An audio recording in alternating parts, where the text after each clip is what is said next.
Welcome to the latest installment of Berlin High School's Orientation on Demand series. Most of the slides in this slideshow will have audio that should automatically play. If it's not playing automatically, or if you wish to repeat the audio on a slide, please click on the speaker icon, which is located in the bottom corner of most slides.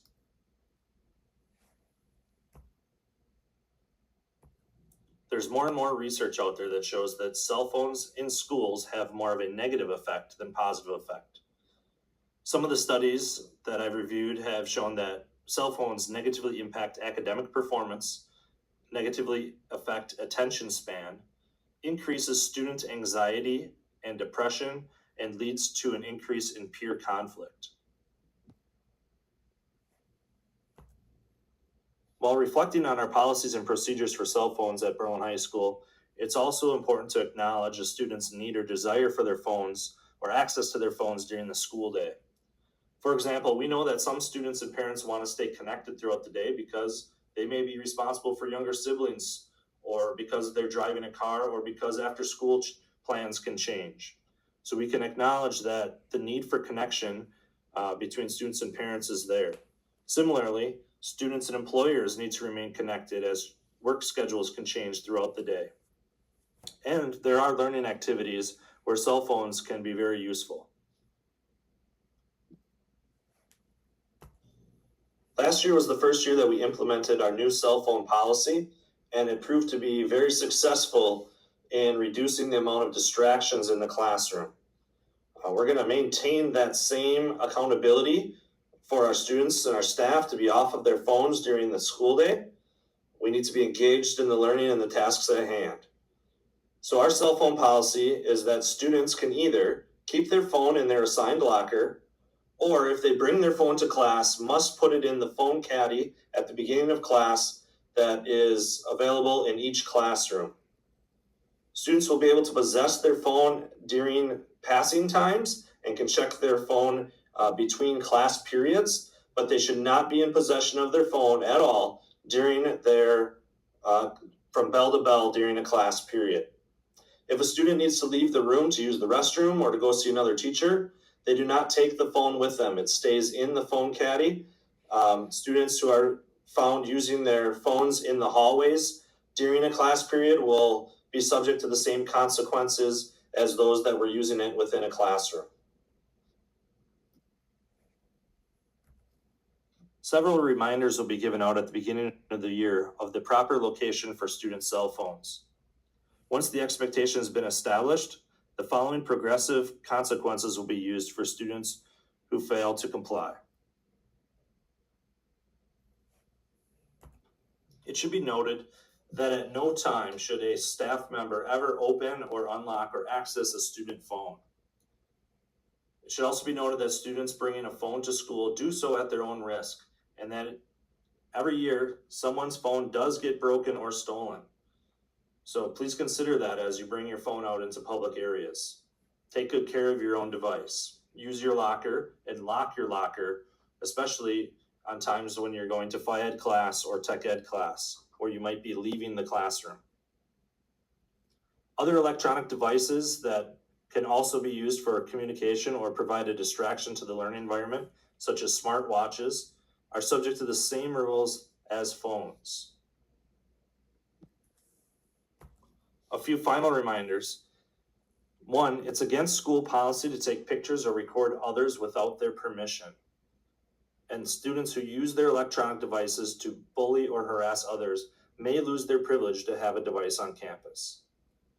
Again, it is our goal to provide students with access to their phone throughout the day, but this can only be accomplished when students use them appropriately and at appropriate times.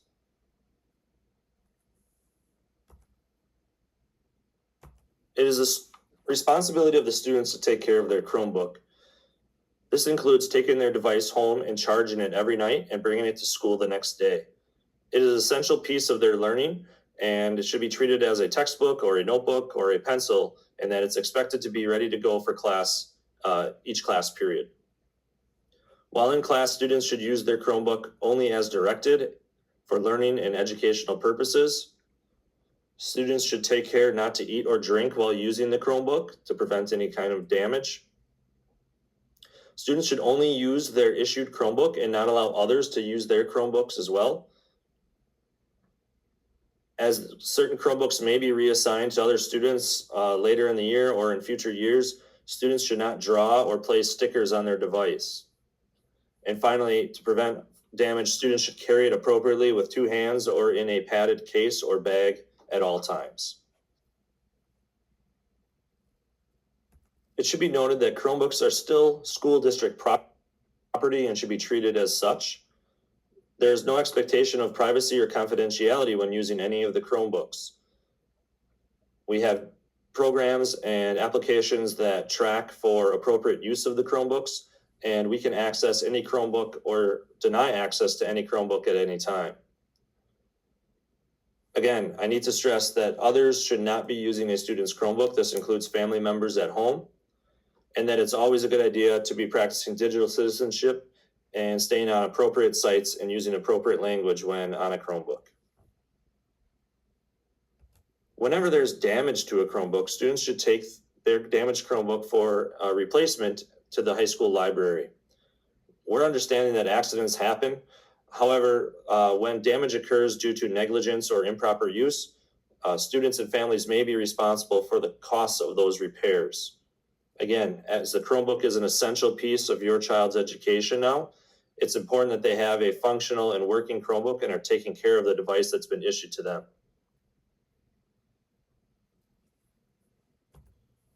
Many times there are other options to fix the computer before you even have to bring it to the library. Students, please refer to this flow chart for good ideas and strategies to try to rectify your problem before you have to bring it to the library for a loaner.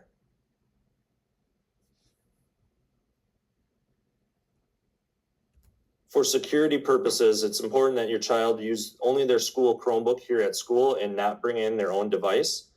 Should a personal device get damaged, that would create a problem for us to try to recoup those costs, as well as we have the ability to manage all school-owned devices at once and monitor what happens and install our school applications on our school Chromebooks. For those reasons, please only use your school-issued Chromebook and not a personal device while here on campus.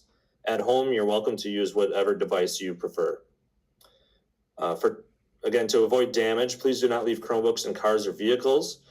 Extreme temperatures could be damaging to the devices. Sound should be muted at all times to just avoid distractions in a classroom. It's best if students have wired headphones. Most Chromebooks do also have Bluetooth capabilities, but as a safe bet, it might be best to have wired headphones or earbuds. Never leave your Chromebook unattended. Again, it's an expensive device that you're responsible for, and treat it as if it were your own. If you have any questions about your Chromebook, see Mrs. Gumto in the library or your homeroom teacher.